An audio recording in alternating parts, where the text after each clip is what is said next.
যেরাম কুকুর শালা 26-এ যেরাম মুগুর রেডি, বুঝতে পারবি? যেরাম কুকুর সেরাম মুগুর। চল মসজিদে আজান বন্ধ, ইমাম মুয়াজ্জিনদের পোকা মেরে দে, শালা 3000 টাকা লে মুখি বোবার মতো অন্যায়ের বিরুদ্ধে কথা বলবি নি, ওদের এখন পোকা মরি গেছে। হ্যাঁ না না, ওগুলো বন্ধ। ঈদের 2 দিন ছুটি, 1 দিন বাদ। আরো অনেক কিছু হবে। ঘন ইমাম চেঞ্জ না করে তোদের চরিত্র চেঞ্জ কর, শালা সমাজ চেঞ্জ হয়ে যাবে। এই হ্যাঁ না না, ঘন ঘন ইমাম সাহেব না পাল্টে হারামি কমিটি গুলো পাল্টে দে, সমাজ পাল্টে যাবে। এই ঠিক বলছি না ভুল বলছি?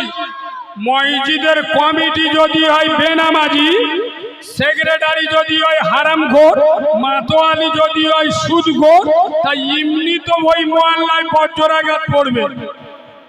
কথা বুঝতে পারবি?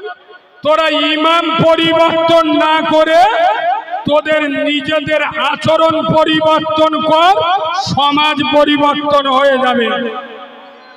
এই মুসলমানের বাচ্চা, আমরা সেই জাতি, মনে রেখো ফেরাউন ইসলামকে মিটাতে চেয়েছিল, ফেরাউন মিটে গেছে, মুসা জিন্দা আছে। নমরুদ ইসলামকে মিটাতে চেয়েছিল, নমরুদ মিটে গেছে, সাদ্দাদ মিটে গেছে, আবু জেহেল মিটে গেছে। ইসলাম কালো ছিল, আজও আছে, কিয়ামত পর্যন্ত থাকবে।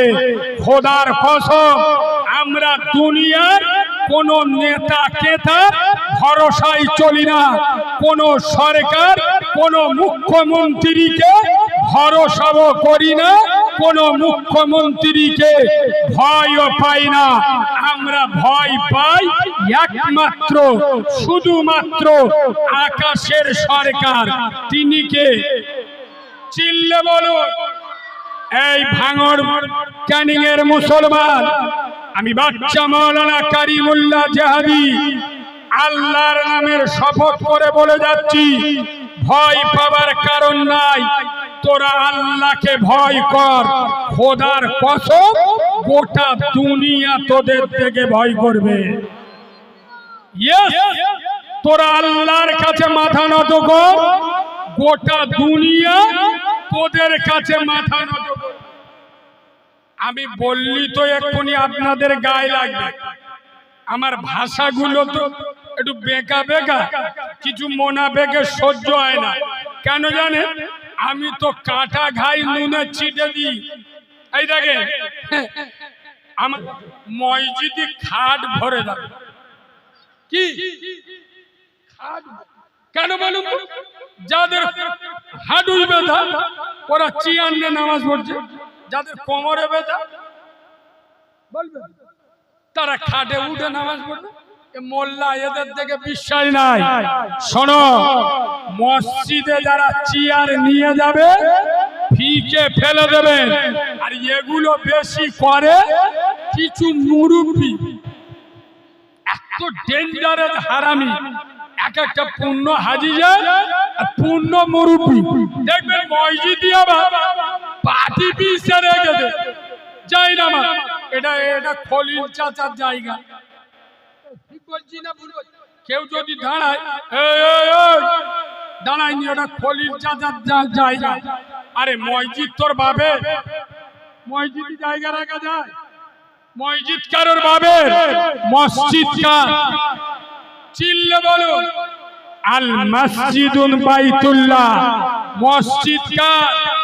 এখানে ধনী গরিব, কানা কুঁজো, চাষা বুশো, অচল সচল, দুর্বল সবল, আমাদের ওদের, এ দলে ও দলে, হাবেজ সাহেব, মৌলভী সাহেব, পীর সাহেব, ফকির সাহেব, doctor, master, officer, professor, engineer, কবি, শিল্পী, সাহিত্যিক, রাজনীতিবিদ, সমাজনীতিবিদ, অর্থনীতিবিদ, খোদা খোদার কসম মসজিদে যাবেন সবার সমান অধিকার। মসজিদ এ দরবার কার? চিল্লে বলুন। এমএলএ দাঁড়াবে, পাশে পায়খানার মিস্ত্রি দাঁড়াবে, ওর অধিকার নেই ওকে সরিয়ে দেবার। কেন? দরবার কার।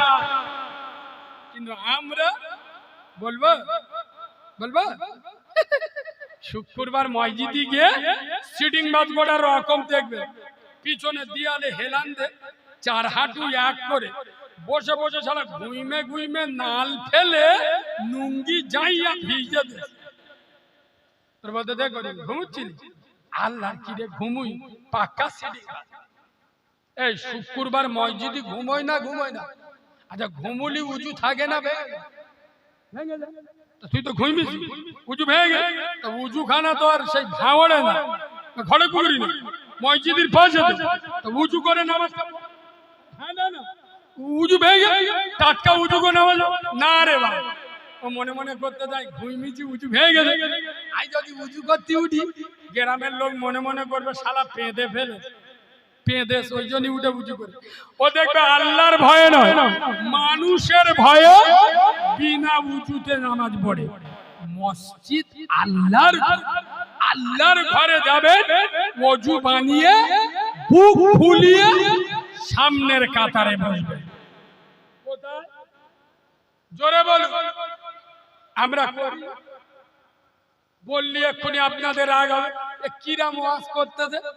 আমরা মোল্লারা পার্টির মিছিলে, মেলার, খেলার, বিভিন্ন জায়গায়, সিনেমার হলে আগে, আর মসজিদে আর জলসা এলি পিছনে। আচ্ছা আপনারা জ্ঞানী মানুষ, বুঝে উত্তর দিন। স্কুলে পিছনের বেঞ্চি বসে কারা? বলবেন না? না আমার ভাষায় আমি বলবো, আমার ভাষায় বলবো শুনুন। স্কুলে পিছনের বেঞ্চি বসে কারা? বিড়ি খাওয়া মাল যারা। স্কুলে পিছনের চেয়ারে বসে কারা? সারা বছর লেখাপড়া বাদ দিয়ে পরের মেয়ের সাথে লাইন মারে যারা, পিছনের চেয়ারে বসে তারা। এবার বলো মুসলমানের ছানা যারা শুক্রবার মসজিদে আর জলসায় এসে পিছনে বসে, এরা কারা?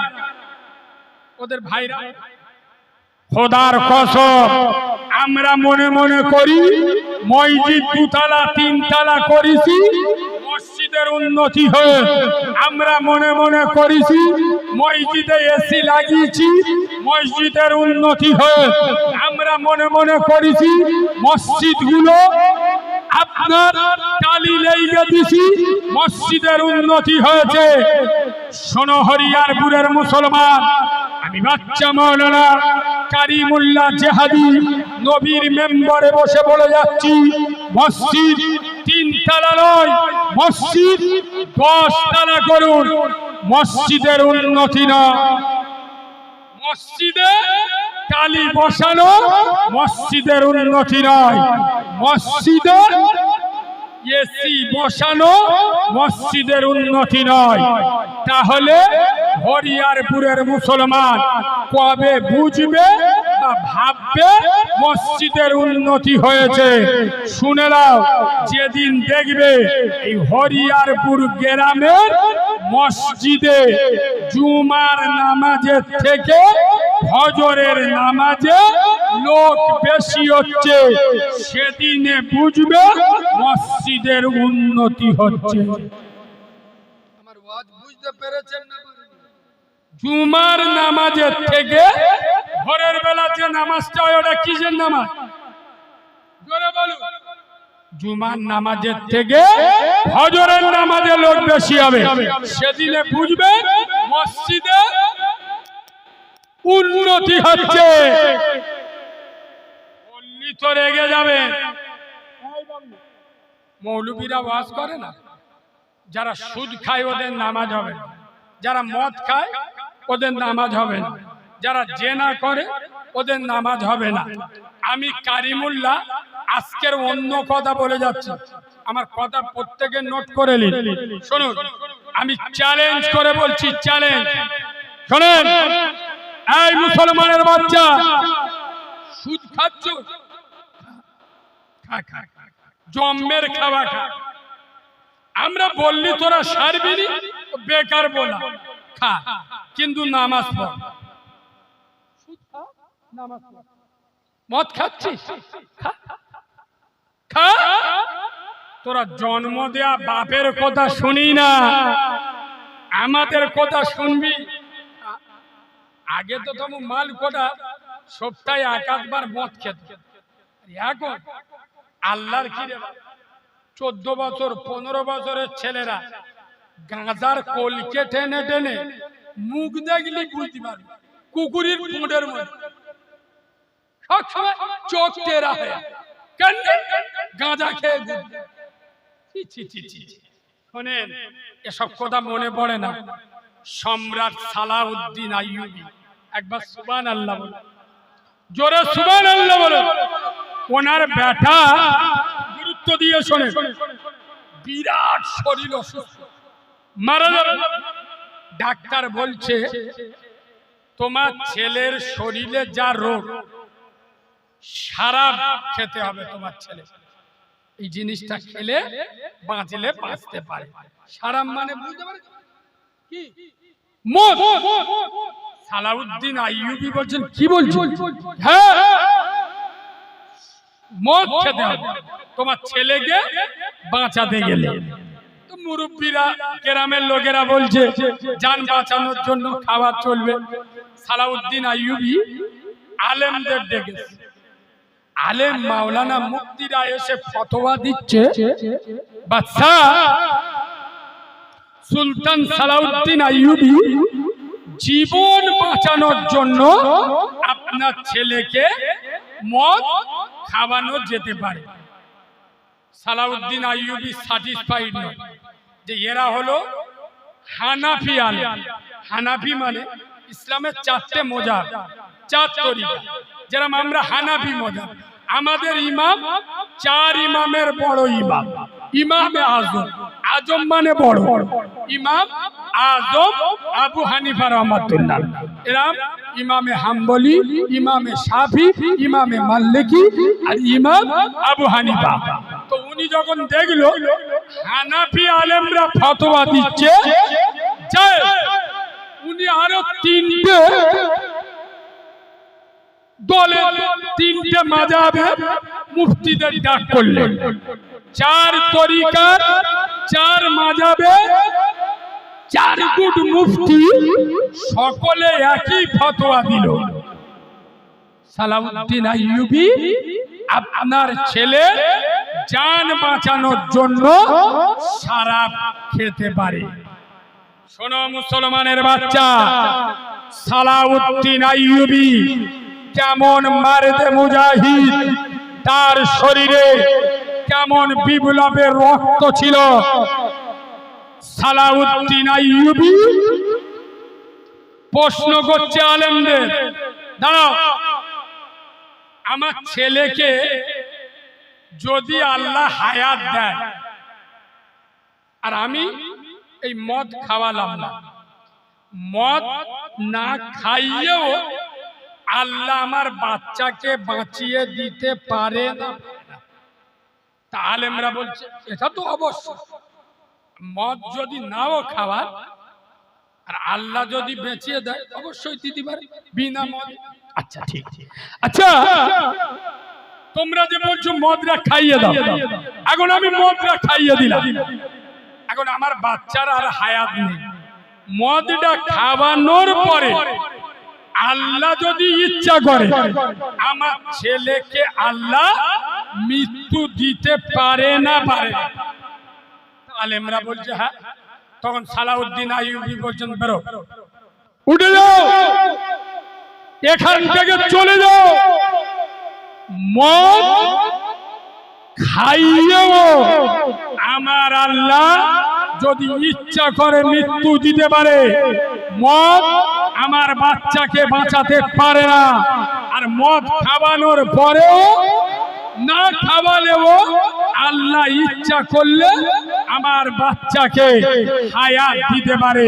তাই যে আল্লাহ মদের বিনা মদে হায়াত দিতে পারে এবং মদ খাওয়ানোর পরেও মৃত্যু দিতে পারে, সেই মদ আমার বাচ্চাকে খেতে দেব না। খোদার কসম, ওনার ছেলে মারা গেল, তারপরেও মদ খেতে। হযরত আলীর একটা ডেঞ্জারেস হাদিস শুনবেন। হযরত আলী বর্ণনা করে যাচ্ছে, সাগর ভরা জল, সাগর ভর্তি পানি, ওই ভরা সাগরে এক ফোঁটা,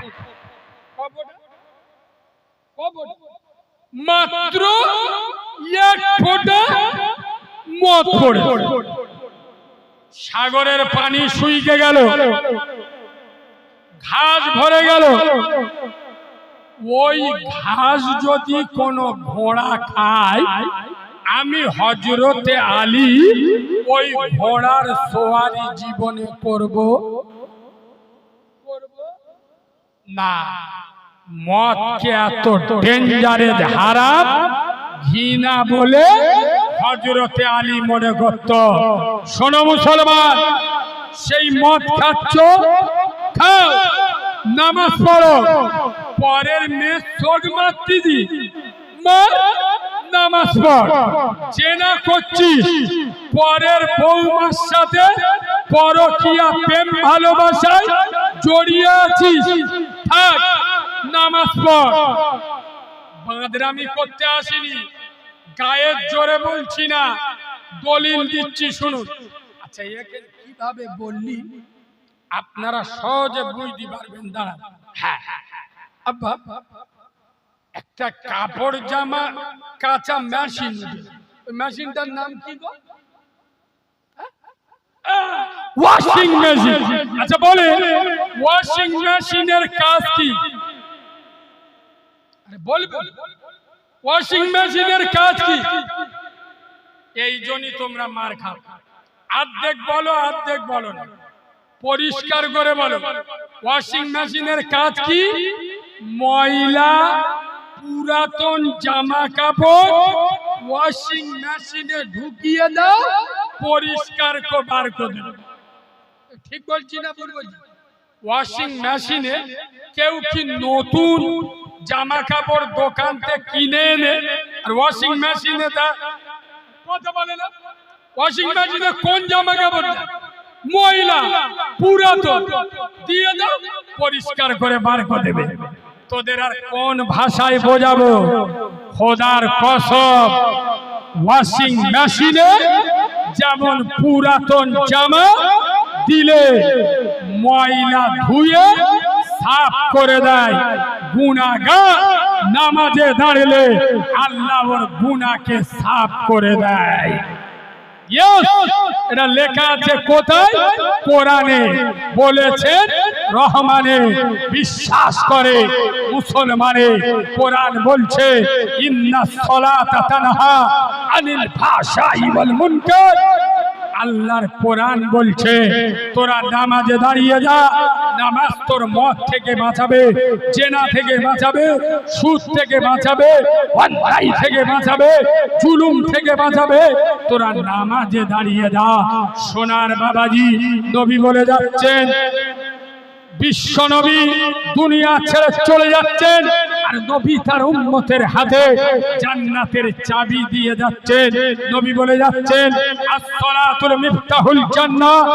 আই হরিয়ারপুরের মুসলমানেরা, তোরা নামাজে দাঁড়িয়ে যা, নামাজে দাঁড়িয়ে যা।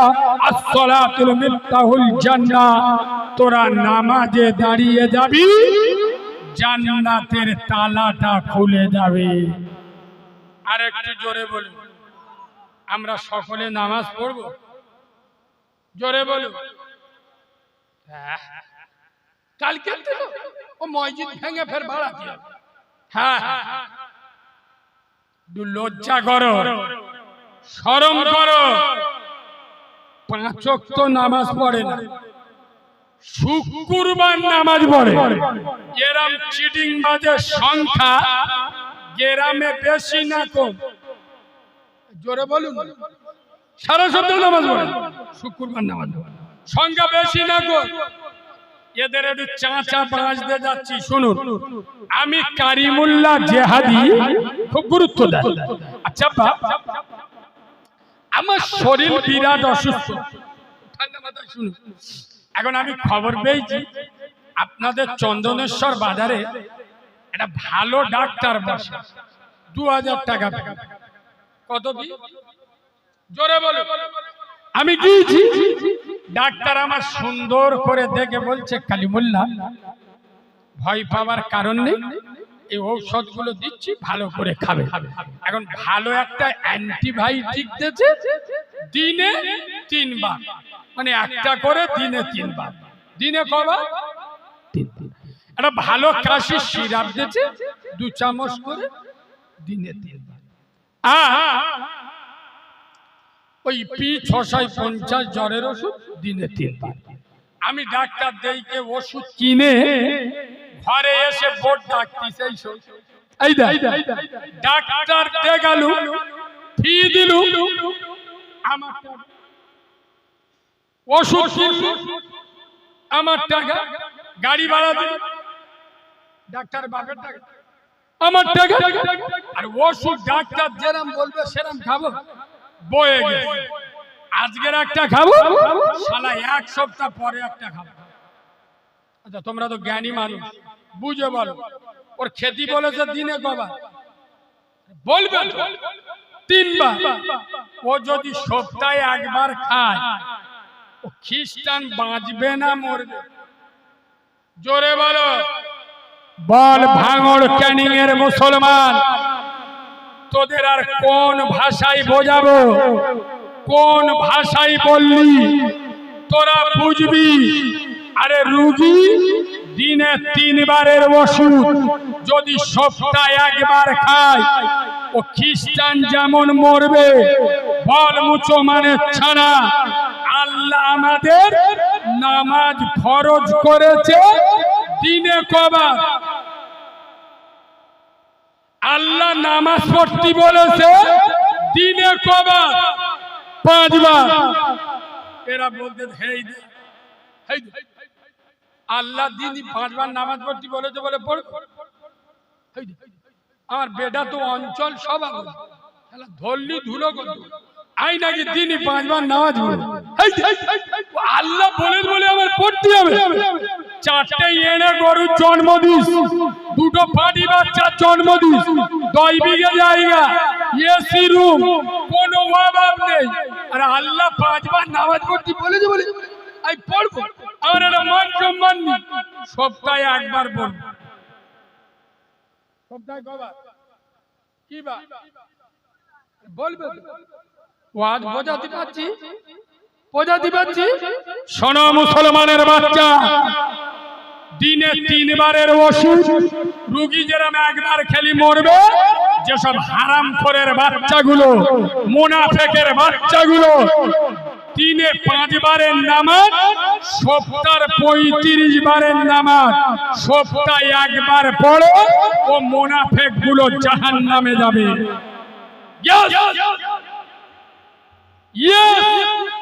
এরা জাহান্নামে যাবে।